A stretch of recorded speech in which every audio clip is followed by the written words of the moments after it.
हो गए, चलो बैठो अपनी जगह पे। हाँ, ये अपना सेशन ख़त्म हुआ और अब अपना लास्ट सेशन चालू हो रहा है कि अपन सब उद्बोधन सुनेंगे। हमारे माननीय पूज्य श्री पंडित साहब विराजमान है, जतीश भाई साहब। सबसे पहले मैं उनसे निवेदन करूँगा वो अपने विचार व्यक्त करें और आशीर्वाद भी दें हमारे बालकों को कि आगे भी इस तरह का कार्यक्रम करते रहें। माननीय जतीश भाई साहब।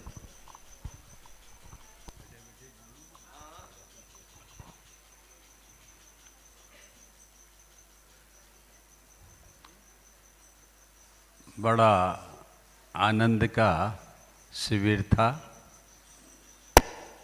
और वर्तमान युग भी शिक्षा का युग है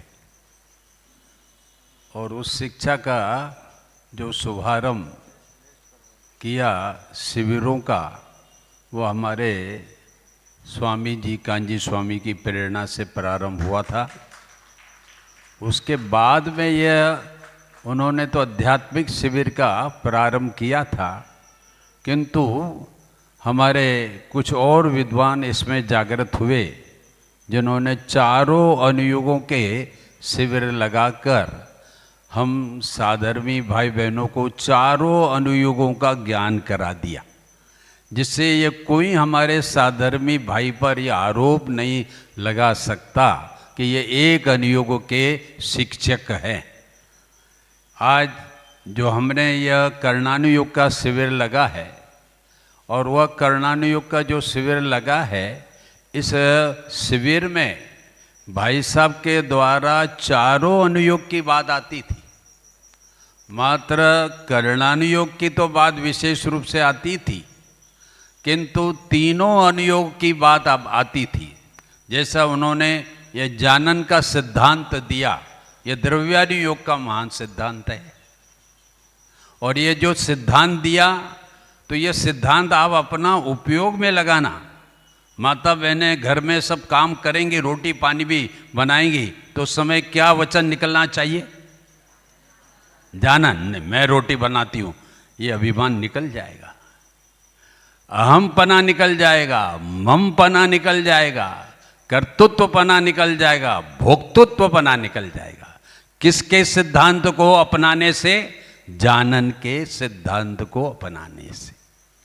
एक बात तो उनकी बहुत अच्छी हम सबको आत्मसात लगी, किंतु इसके साथ साथ उन्होंने अपने आचरण चरणानुयोग की भी बात बहुत अच्छी बताई कि हम साधर्मियों का जीवन ऐसा स्वच्छ होना चाहिए कि जिसको हमारे भविष्य हमारे वर्तमान के लोग कहें कि ये हमारे कर्णानुयोग के देखो ये विद्यार्थी हैं और इन्होंने इस प्रकार का कर्णानुयोग का अभ्यास किया है, तो इनका आचरण देखो, ये होटल तक भी झांकते नहीं हैं, अनछना पानी पीते नहीं हैं, रात्रि में भोजन नहीं करते हैं। तो ये चरणानुयोग का उपदेश भी उनकी वाणी में, भाई साहब की वाणी में आया था।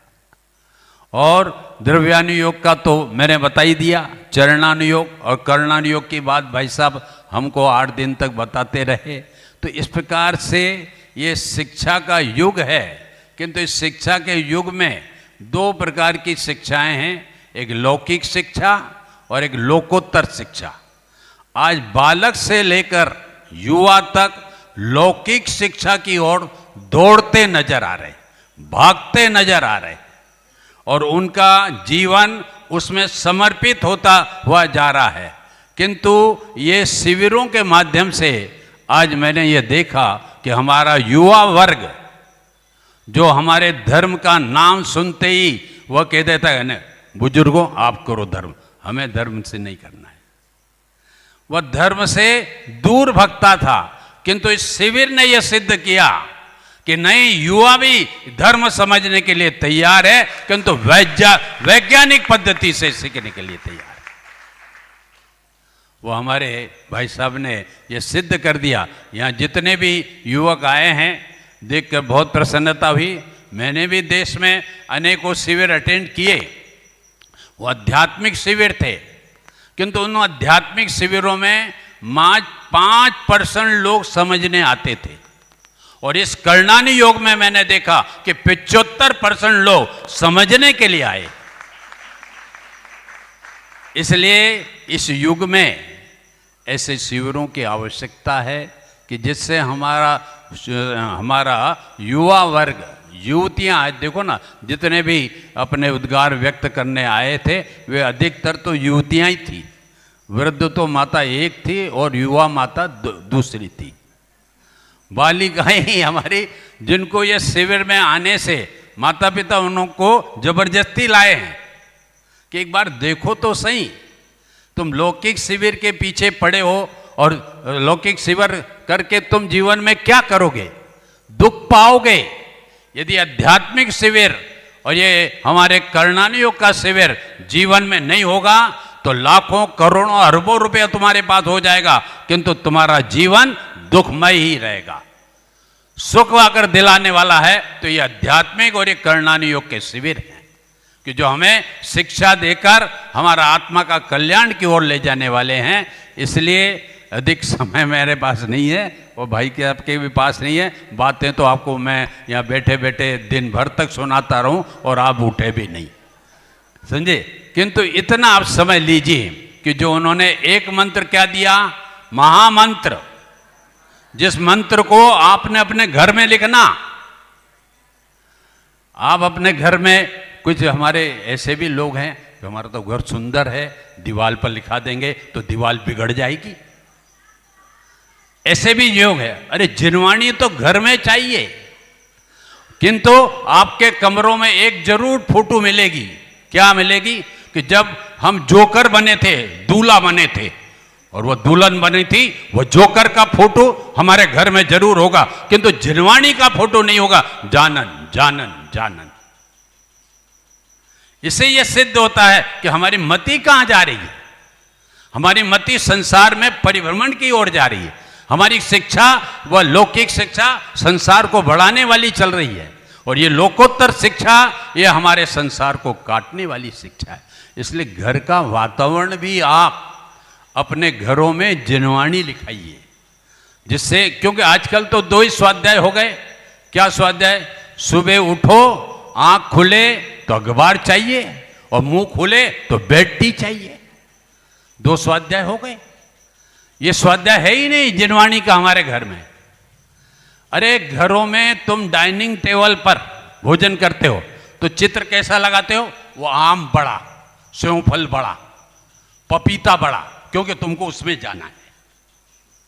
अरे वहां लगाओ हमारे श्रेयांश राजा आदिनाथ को हमारे आहार दे रहे, जिससे हमारे भविष्य में ये पता लगे कि मुझे भी ऐसा मुनिराज का सहयोग मिले तो मैं भी इन हाथों को पवित्र करने के लिए, क्योंकि इन हाथों से हमने गंदे गंदे काम किए हैं, इनको पवित्र करना है तो कौन सा साधन है? ये मुनिराजों का आहार देने का, मुनिराजों का आहार देने का। और भाइयों को यदि हाथ गंदे के स्वच्छ करना हो तो सुबह सुबह भगवान का अभिषेक करने आना। नहीं तो आज नारा है हम 2 और हमारे 2।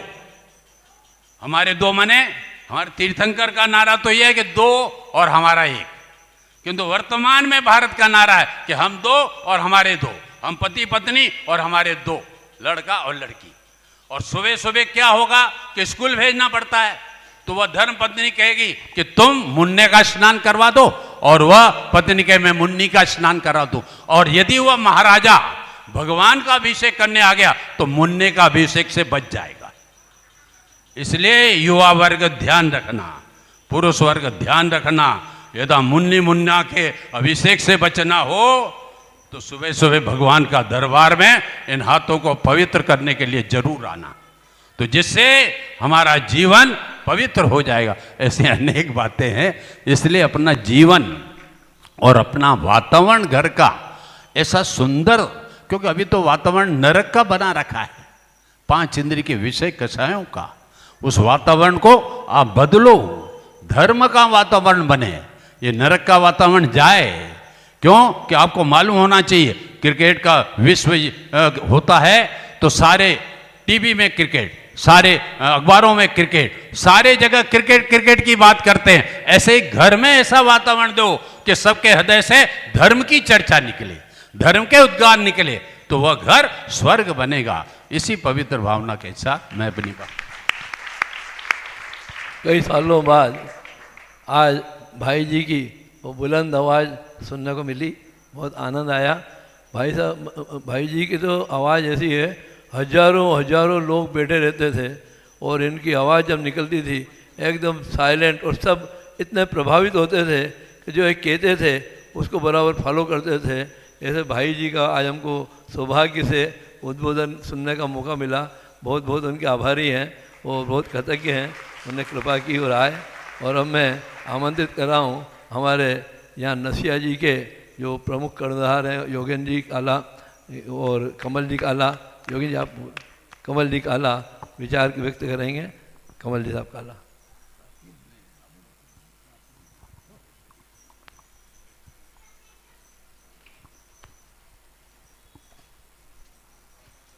सभी को सादर जय जिनेंद्र। जैसा कि आप सभी को मालूम है, लब्धि सार की जो ये 5 लब्धियाँ हमारे विकास भैया ने बिल्कुल डिफाइन करके अपन सभी लोगों के दिमाग में बिल्कुल ऐसा नया, जैसे कोई नया पढ़ने को मिला हो अपने को। एक से लेके जितने भी सब सूत्र बताए भैया ने अपन सभी लोगों के दिमाग में बिल्कुल उतर गए हैं, ऐसा मैं मानता हूँ। मैं ये विश्वास रखता हूँ कि यहाँ पर जो भी हमने चीज़ें सीखी है विगत 8 दिनों में, वो सब अपन घर जाकर भूले नहीं। उसको जितने ज़्यादा से ज़्यादा लोगों को अपन पढ़ाएंगे, ज़्यादा लोगों को दिखाएंगे, अपने जीवन में उतारेंगे, तभी हमारा यहाँ शिविर में आना सार्थक होगा। नहीं तो 5-7 दिन बाद अगर हम भूल जाएं, सब वापस दुनियादारी में लग जाएंगे, तो ये 8 दिन हमारे ऐसे ही बेकार चले जाएंगे। एक बात तो ये हुई। दूसरी बात, विगत 10 वर्षों से हमारे विकास भैया शिविर चला रहे हैं। कम से कम 3-4 हज़ार लोगों को अभी तक शिविर में यहाँ पर लाभ मिल चुका है। अभी ये जो लास्ट शिविर चल रहा है, इसमें 450 लोगों ने अपनी उपस्थिति दर्ज कराई है। उन 450 लोगों में अपन भी भाग्यशाली हैं। एक बार जोरदार अपने लिए तालियां अवश्य बजाएं। अपन पूरे हिंदुस्तान में कितने युवक युवतियां हैं, पर किनको सौभाग्य मिला है? अपनों को सौभाग्य मिला है ये काम करना। तो ये भी बहुत बड़ी उपलब्धि अपने जीवन में आई है। ऐसे ही शिविर पिछले 10 वर्षों से हमारे विकास भैया लगाते आ रहे हैं। विकास भैया, प्रकाश भैया, हमारे पूजा भाभी जी, सारिका जी बहुत दिनों से तैयारी कर रहे थे। सारिका जी पर अचानक कुछ वो कुर्सी पे से गिर गए थे तो उनके हाथ में लग गई थी, पर चूंकि उन्होंने बिल्कुल तीनों समय यहाँ पर रहकर हम सभी को संबोधित किया है। अब अगले शिविर कहाँ पर लगेगा इसकी बात कर लें अपन। तो अगला शिविर जब भी लगे, ये हमारा यहाँ का पूरा प्रमाइसेस है, आप सब लोगों के लिए आरक्षित है और आरक्षित रहेगा। अगला शिविर लगे जब तक हम चाहेंगे कि हमारी पूरी बिल्डिंग बन जाएगी, तो आपको वहाँ पर भी रहने के लिए जाना नहीं पड़ेगा। सारी व्यवस्था हम आपकी कर देंगे। ये शिविर सब बहुत ही ज़्यादा रूप में यहाँ पर इतने सौभाग्य क्षणों में यहाँ पर ये शिविर सब कैसे संपन्न हुआ, उसके पीछे हम सभी चारों भाइयों, दोनों भैया का तो हाथ है ही, पर हमारे बाबूजी जो भी मुझे साथ बैठे हैं, इनका भरपूर सहयोग। यदि ये नहीं हो तो शिविर लगना पॉसिबल किसी भी प्रकार से नहीं है। पर चूंकि वो बाबूजी का काम है, अपने ऊपर कुछ भी नहीं लेते हैं, सब लोगों को बांट देते हैं। वैसे उनकी आदत में है कि मैंने कुछ नहीं किया है, सब आप लोगों ने किया है। विगत 8 दिनों में आपके यहाँ पर आने जाने में, ट्रस्ट में, यहाँ पर बैठने उठने में किसी भी प्रकार का आपको दुख पहुँचा हो, किसी भी प्रकार की आपको तकलीफ हुई हो, तो उन सब चीज़ों को भूल जाना, पुरानी खराब बातें यहाँ पर मेरे को दे जाना और अच्छी बातें आप यहाँ पर शिविर से जब ही ले जाना। उन सभी जो आपको खेद हुआ है उसके लिए मैं आपसे क्षमा प्रार्थी हूँ। मेरे ट्रस्ट के द्वारा, मेरे कर्मचारी के द्वारा यदि किसी के मन में कोई खेद हुआ हो तो उसके लिए भी मैं आप सभी लोगों से क्षमा प्रार्थी हूँ। नया शिविर जब भी लगेगा, आप सभी लोगों से मेरा निवेदन है, अपने मित्र, रिश्तेदार, परिवार को लेकर आप जरूर शिविर में यहाँ पर आवें, पधारें। जैसा भी शिविर लगेगा आपको संपूर्ण जानकारी हमारे विकास भैया और हमारे कंप्यूटर स्टाफ को मिल जाएगी। पुनः एक बार जोरदार विकास भैया, सारिका जी, पूजा भाभी, प्रकाश भैया। अभी आपको मालूम, प्रकाश भैया ने 2000 बच्चों के लिए शिविर लगाया था वहाँ पर। पूरे उनकी सारी व्यवस्था पूरी कंप्लीट थी, जाना आना, बस में रुकना, खाना पीना, नाश्ता। ऐसे हमारे प्रकाश भैया के लिए भी आप जोरदार तालियां बजाएं एक बार। नए अभी जैसा बाबूजी ने बताया कि युवा वर्ग को कैसे जोड़ना, युवा वर्ग को जोड़ने के लिए सबसे बढ़िया साधन अभी हाल शिविर का ही लगता है। इसमें आप सभी लोग जरूर जुड़ें और अपने सुझाव जरूर यहाँ पर हमको देकर जाएं, किस प्रकार से हम और इसमें कैसे बढ़ोतरी करें, सुझाव देवें, सहयोग देवें, अपना आप जरूर बतावें कि हम कैसे इस शिविर को और अच्छे से अच्छा बना के आप सभी लोगों को यहाँ पर बुला सकें। सादर जय जिनेंद्र, धन्यवाद। भाई साहब योगेंद्र जी का, कमल जी का, सबका पूरा सहयोग रहता है, तो ही तो ये शिविर यहाँ लग पाता है। और कमल जी तो बराबर बार बार आकर के पूछते भी रहते हैं, कोई काम है क्या, कोई काम है क्या। और योगेंद्र जी भी कितना यहाँ से 15 किलोमीटर दूर से, और जब यहाँ पे ध्वजारोहण था तो सुबह 7 बजे इतनी दूर से आकर के ध्वजारोहण में सम्मिलित हुए, तो इससे क्या अपना उत्साहवर्धन होता है। तो आप सबके बहुत बहुत आभारी हैं हम, क्या तो ही शिविर लग पाता है। अब मैं हमारे प्रकाश जी छाबड़ा, उनसे अनुरोध करूँगा अपने विचार व्यक्त करें। प्रकाश जी छाबड़ा।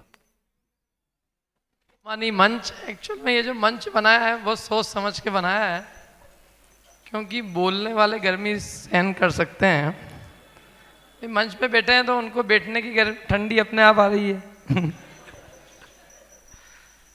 मंच पे ही वास्तव में पंखों की व्यवस्था नहीं होनी चाहिए, सुनने वालों को होनी चाहिए।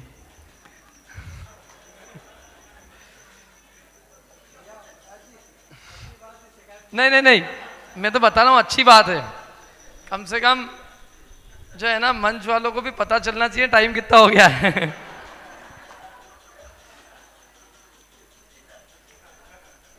आप सब लोगों ने इतनी गर्मी में, भरी गर्मी, मतलब ये जो टाइम था अभी, ये नव तपा के दिन थे और अपन इन दिनों में कर्मों को तपा रहे थे। तो ये वास्तव में एक, मैं तो कहता हूँ सभी के धर्मानुराग और संयम की प्रशंसा करनी चाहिए कि उन्होंने इतने भीषण गर्मी में और इतनी कठिन और क्लिष्ट बातों को इतनी रुचिपूर्वक सुना और समझा और छोटी छोटी गर्मियों की परवाह नहीं की। यदि हम सामान्य रूप से अभी हम सर्वे करें तो हम पाएंगे कि जैन समाज के बहुत सारे लोग अभी कुल्लू मनाली, दार्जिलिंग, मसूरी या अमेरिका और यूरोप की यात्रा कर रहे होंगे और फेसबुक आदि पे फोटो डाल के कह रहे होंगे कि ये धर्म यात्रा चल रही है। हमारे बुजुर्ग यूरोप की यात्राओं पे जा रहे हैं, जब उनको समाधि मरण की तैयारी करनी चाहिए और वहाँ उनको उसको वो नाम दे रहे हैं धार्मिक यात्राएं। अब शायद उनके आचार्य पोप जॉन पॉल हो गए होंगे या उनके देव जीसस क्राइस्ट हो गए होंगे जो उनको वहाँ पे तीर्थ दिख रहे हैं। तो इसलिए जो इतनी विषम परिस्थितियों के बावजूद आप सब लोग आए, कर्णानियोग जो विषय है वो वास्तव में उन लोगों के लिए जिनको रुचि बहुत गहरी हो या रुचि की वृद्धि करना हो। मुझे मेरे जीवन में जब मेरी धर्म की इंटरेस्ट डेवलप, मतलब रुचि लगी, तो मुझे कर्णानियोग नाम का कोई विषय का पता भी नहीं था, कर्णानियोग का कोई परिचय नहीं था। मेरे को रुचि लगी थी अध्यात्म से। नए विवक्षा का जो प्रवचन है निश्चय व्यवहार नए का, उन नए विवक्षा पे जिसको कहते हैं ना कि कोई व्यक्ति एकदम रीझ जाए कि आचार्यों की जो कथन पद्धति है जिससे लोक व्यवहार भी नहीं बिगड़े और तत्व का भी निरूपण हो, तो वो जो नए पद्धति का जो व्याख्यान था, उस व्याख्यान से जिनागम की नए पद्धति पे रीझने का मन हुआ, आनंद आया और वस्तु स्वरूप को समझने की रुचि उत्पन्न हुई। तो मेरे को अनेक वर्षों तक तो अध्यात्म का के अलावा जिनवाणी में और भी कुछ है ये ख्याल में भी नहीं था। सबसे पहले यदि मेरे को कर्णानियोग का परिचय हुआ तो वो किशन चंद जी, अलवर वाले एक पंडित जी है, आप लोग जानते होंगे। कितने लोग जानते हैं? हाथ खड़ा करना।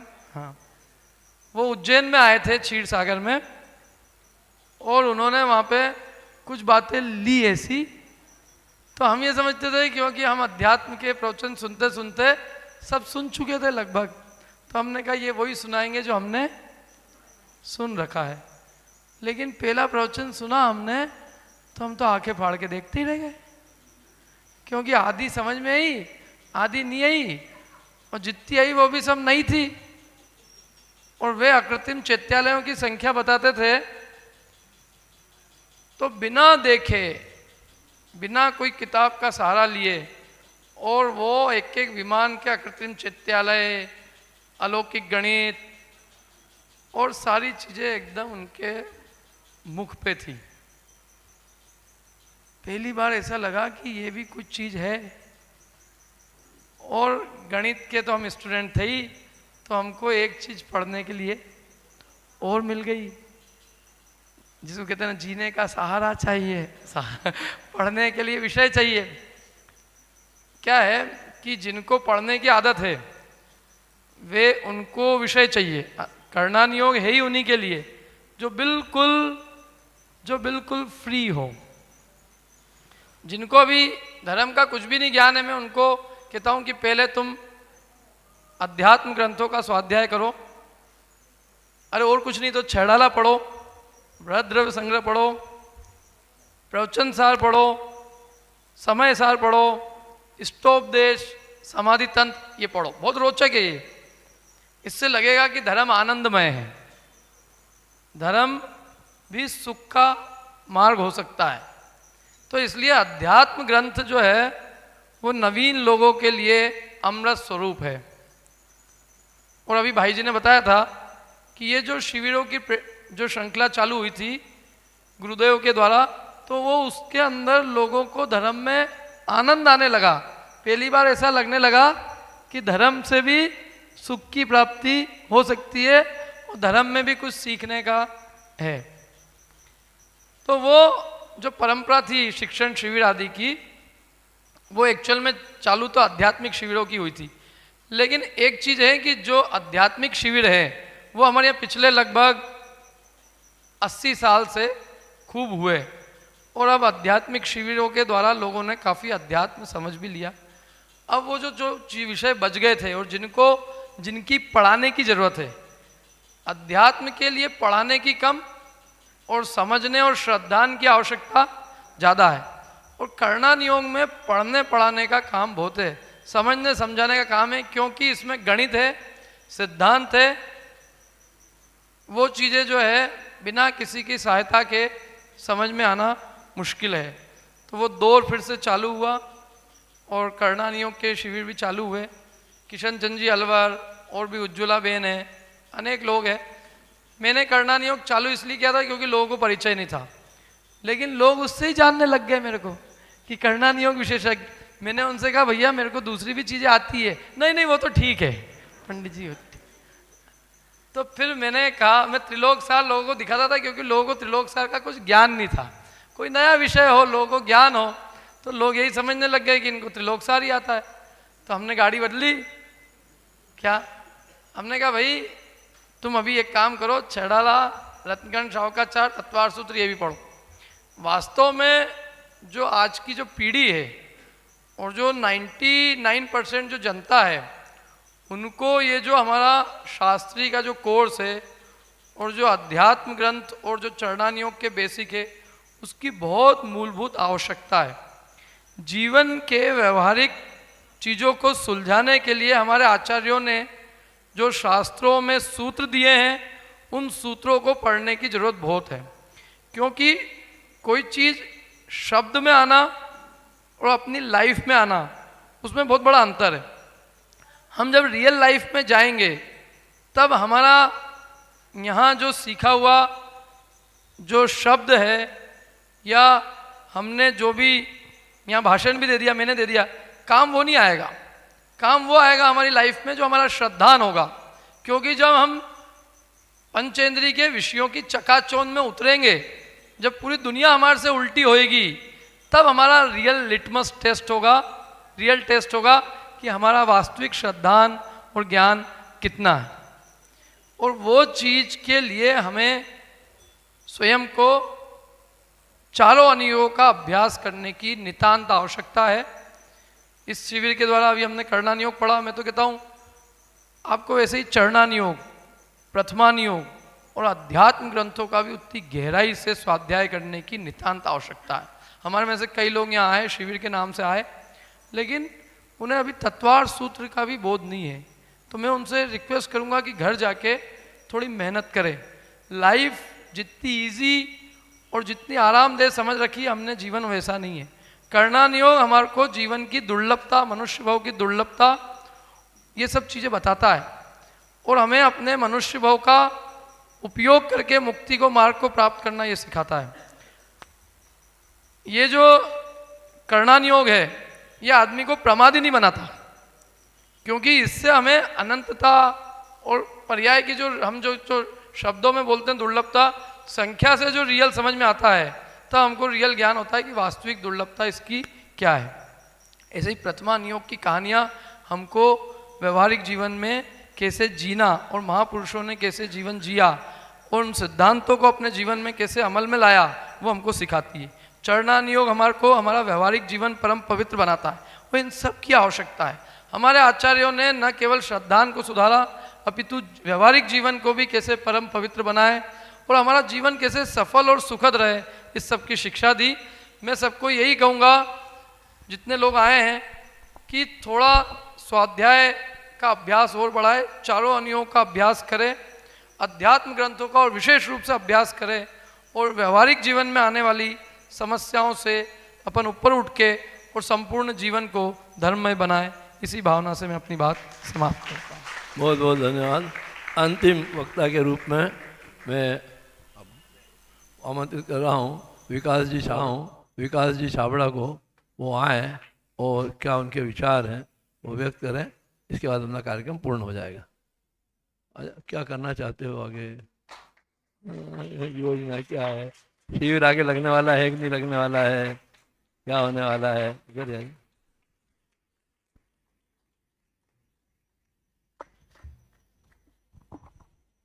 वो सब मैं आपको शाम को बता दूंगा, क्योंकि सबकी उदीर्णा हो रही है, धा वेदनी की, तृषा वेदनी की और अनेकों प्रकार के भावों की, तो इसलिए वो अपन शाम को कर लेंगे।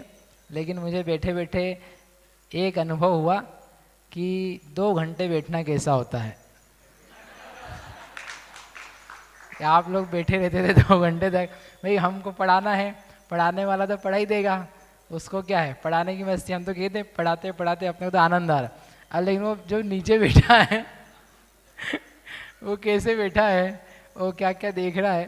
तो आप सब लोगों ने इतने दिन तक सुना अच्छी तरीके से और काफ़ी सारी बातें भाई साहब ने, भाई जी ने भी कही है, अपने को अभ्यास बढ़ाने की ज़रूरत है। तो वो जो आगे के प्लान्स हैं, कार्यक्रम हैं, वो मैं आपको शाम को अपन जब प्रवचन होगा तो उसमें अपने पास समय रहेगा छायिक सम्यक्त के साथ, तब करेंगे। लेकिन एक कब से हमारा प्लान है, हम तैयारी भी कर रहे हैं शिविर का टाइप बदलने की। हमको एक शिविर लगाना है, उस शिविर का नाम है, 2 टाइप के शिविर है। एक शिविर है पद्म पुराण का शिविर, ना द्रव्यानियोग का, ना चरणानियोग का, ना करणानियोग का, पद्म पुराण का शिविर। और उसके लिए हम काम कर रहे हैं, 3 लोगों को काम दिया था, उसमें से एक तो लगातार कर रहे हैं, बाकी 2 लोग दिखाई नहीं दे रहे हैं, वो कर भी नहीं रहे हैं। यदि किसी को उसके साथ काम करना हो तो आप मेरे को बताना, मैं बताता हूँ क्या करना है। तो वो क्योंकि इतनी इंटरेस्टिंग बातें हैं और बेसिकली क्या है, इंस्पिरेशन चाहिए, मोटिवेशन चाहिए। वो मोटिवेशन केवल करणान योग में नहीं है, प्रथमान योग में है, और उसमें इतने ज़्यादा तरीके से व्यक्ति का जुड़ान होता है अपने आप से, आगम से, तत्व से, देवशास्त्र गुरु से। वो बहुत अमेजिंग है, वो हम आप सब ने फील किया हुआ है। और जब भी आप पढ़ोगे पद्म पुराण आदि तो आपको दिखाई देगा। तो उसको लेकर के मुझे पिछले 1 साल से इस बात की भावना है और विचार है और प्लान भी है कि एक छोटे रूप में धीरे धीरे करके पद्म पुराण का शिविर लगाया जाए। दूसरा एक और है यंग का शिविर, वो भी हम पिछले 1.5 साल से सोच रहे हैं, यद्यपि कर नहीं पाए। आई वॉन्ट कि जो यहाँ लोग हैं केवल अपन एक 3 या 5 दिन का, आशीष जी जैसे आप हमेशा चाहते हो, 3 या 5 दिन का यंग लोगों का, बिलो 40, अबाउट 40, वो लोगों का हो और उसमें अपन बुलाएं। उसके लिए मुझे हेल्प चाहिए। आई वांट कि एक ग्रुप हो, मतलब आप ही लोगों में से जो यंग आए हैं, जो सीखे हुए हैं, सीख रहे हैं, एक्सपीरियंस आ रहे हैं आपके, टॉपिक्स क्या हैं उसके लिए मुझे हेल्प चाहिए, ताकि अपन एक ब्रेन स्टॉर्म करें, विचार का एनालिसिस करें कि क्या प्रॉब्लम्स हैं, क्या चीज़ें होती, क्या पढ़ने की सीखने की आवश्यकता है, आगम के किन विषयों को लेकर के हमें वर्तमान के जो अपने बच्चे युवा जवान हैं, युवक युवतियाँ हैं, अनेक प्रकार की प्रॉब्लम्स हैं, वो कैसे रिलेट करें, जो हमारे द्रव्य गुण पर्याय के सिद्धांत हैं वो कैसे रिलेट करें कि जिससे उसको अपन प्रैक्टिकली यूज़ कर पाएँ। कई लोग हमसे पूछते हैं कि अब ये हमने पढ़ लिया है, पढ़ने के बाद में हम सही कर रहे हैं, जेन्युइन है, अपने लक्ष्य के प्रति समर्पित है, how would we find out, हमें कैसे पता चलेगा? तो कुछ ऐसा हो हमको पता ही नहीं ना अभी ये कि हाँ मंदिर जाएंगे, पूजा करेंगे, रात्रि भोजन नहीं किया, हो गया, लेकिन वास्तव में क्या है, किस रूप में जीवन जिया जा सकता है, उसको लेकर के शिविर की यंग लोगों की आवश्यकता है। हम थोड़ा बहुत बनाया है प्रोफॉर्मा, लेकिन वो पूरा बन नहीं पाता है, सो वी नीड हेल्प। सो अनेक आप लोग भी शिविर लेते हो, पढ़ते पढ़ाते हो, तो अपन एक यंग लोगों का ग्रुप बना करके एक डिस्कशन बनाते हैं, what are the things we should be studying teaching, कुछ शॉर्ट टर्म में, और कैसे मेंटरिंग हो, कैसे बार बार हम एक दूसरे को देख सके मतलब उसको मॉनिटरिंग हो सके, उनके बारे में शाम को बात करेंगे। मैंने आपको क्लूज़ दिया, आप विचार करना, और फिर एक मेंटरिंग का प्रोग्राम है तो वो कैसे किया जा सकेगा। शिविर लब्धिसार का अगला हो कि नहीं हो मुझे पता नहीं, वी विल सी, क्योंकि मुझे करते करते ऐसा लगा कि फिर से आप लोगों को वही गुण श्रेणी, वही अपकर्षण, वही कांडक घात, वही अवरोहण आरोहण करना होगा, तो मज़ा नहीं आएगा शायद। मज़ा आएगा क्या? मुझे ऐसा लगता नहीं आएगा शायद, इसलिए ना भी करें तो सम्यक्त तक तो पहुंचा दिया है, ठीक है ना, सम्यक्त की दशा तक हो गए हैं। अब उसके आगे देश संयम है, छायाश्रमिक संयम है, वो संक्षेप में है, वो आप कर लोगे। और जो श्रेणी का चढ़ना है, वो श्रेणी तो वैसे भी होनी नहीं है, तो यदि नी भी करेंगे आई गेस तो काम चल जाएगा। बोलो हाँ। अरे आपको हाँ बोलना सिखाया हमने इतने दिन में, तो देखते हैं क्या होता है, वी विल ट्राई, क्या होता है क्या नहीं होता है। बैठे बैठे हम एक अंतिम बात, जो बचपन में बच्चे होते हैं ना, बच्चे टीवी देखते हैं, मूवी देखते हैं, तो उनके सामने क्या दिखता है, एक्टर होता है और एक्ट्रेस होती है, तो वो सब उसी के दीवाने होते हैं, बिल्कुल एक्टर एक्ट्रेस की गजब है, और क्या बोलता है और क्या नाचता, ब्ला ब्ला ब्ला। जैसे जैसे बड़े होते हैं फिर अपन तो अपने को समझ में आता है कि अरे एक्टर तो एक चीज़ है, उसके अलावा डायरेक्टर भी है, लिरिक्स लिखने वाला भी है, गाने वाला भी है, डांस कराने वाला भी है, मेकअप वाला भी है, ड्रेस वाला भी है, और कोई कोरियोग्राफर भी, बहुत सारे लोग हैं। तब जाकर के क्या हो रहा है, पूरा कार्यक्रम सेट हो रहा है। तो फिर अपनी महिमा जो होती है वो अलग जगह होकर के वो अन्य लोगों के ऊपर भी आती कि ये सब भी थे। ऐसे के ऐसे जब कोई व्यक्ति प्रवचन करता है, क्लास लेता है और सब लोग सुनते हैं, तो देखने वाला कोई भी आए या आप भी देखो तो बोले क्या हो रहा है, अरे गजब, यहाँ के नायक कौन है, ये वक्त ही नायक है, यही सब कुछ कर रहे हैं। लेकिन जब आप फिर यहाँ आखिरी दिन में आकर के सुनो कि क्या क्या क्या क्या क्या क्या हुआ, मतलब इतने हजारों सैकड़ों अनेकों लोगों का योगदान रहता है, भावनात्मक रूप से, आर्थिक रूप से, सहयोग रूप से, हेल्प करने रूप से, सब चीज़ें बना करके, मतलब अकेले काम भी नहीं होते, फीलिंग्स भी होती, भावनाएं भी होती। ये जितने लोगों के नाम बताए थे यहाँ पर अभी और जो करे थे काम जिन्होंने, वो उनमें से एक भी आदमी पेड नहीं है। 2-4 जो कर्मचारी उनको छोड़ दो, सारे के सारे साधर्मी हैं और उनको कोई अर्थ का सहयोग नहीं दिया जाता है, बस वो आते हैं सेवा देते हैं, आते हैं सेवा देते हैं। संस्था नहीं है हमारे पास, ना कोई लोग हैं अलग से, ना कोई कर्मचारी हैं, फिर भी हमें आश्चर्य होता है कैसे ये एक पिक्चर जो है करणानियों की वो चले जा रही है। अपन क्या बने हुए हैं, एक्टर बने हुए हैं, लेकिन डायरेक्टर, प्रोड्यूसर, लिरिक्स लिखने वाले कहाँ गए, लिरिक्स लिखने वाले, डांस कराने वाले, वो सब बहुत सारे लोग हैं। तो वो सब के प्रति अपना बहुत आभार है और हम उनके सहयोग के प्रति श्रद्धान्वित है कि इतने ज़्यादा समय दे करके वो लोग पीछे काम करते रहते हैं, बाद में भी करते हैं, पहले भी करते हैं। उन सभी का बहुत बहुत आभार। और बाकी जितनी बातें हैं अपन शाम को करेंगे। आई होप आप लोगों का सहयोग जैसे पहले मिला था और अभी और विशेष जो चाहिए वो मिलेगा। बोले महावीर भगवान की। एक बात कहनी थी, वो 3 लोग की जो बची चीज़ें हैं वो आप उस पर भी देख सकते हो। चैनल एक जैन लेक्चर्स, उस जैन लेक्चर्स चैनल पे 3 लोग की सारी वीडियो डली है और आप उसको सब्सक्राइब भी कर लें। जैन लेक्चर्स, उस पर कम से कम 5,000 अलग अलग विषयों के प्रवचन हैं। जैन लेक्चर्स नाम है उसका, सर्च कर लेना आप यूट्यूब पे जैन लेक्चर्स के नाम से। सभी को बहुत बहुत धन्यवाद, आभार। महावीर भगवान की जय। एक सब लोगों को हमेशा रहता है कि फ़ोटो खींचना है, किसी को ग्रुप फ़ोटो लेना तो यहाँ पे आ जाओ, भूख बची हो तो।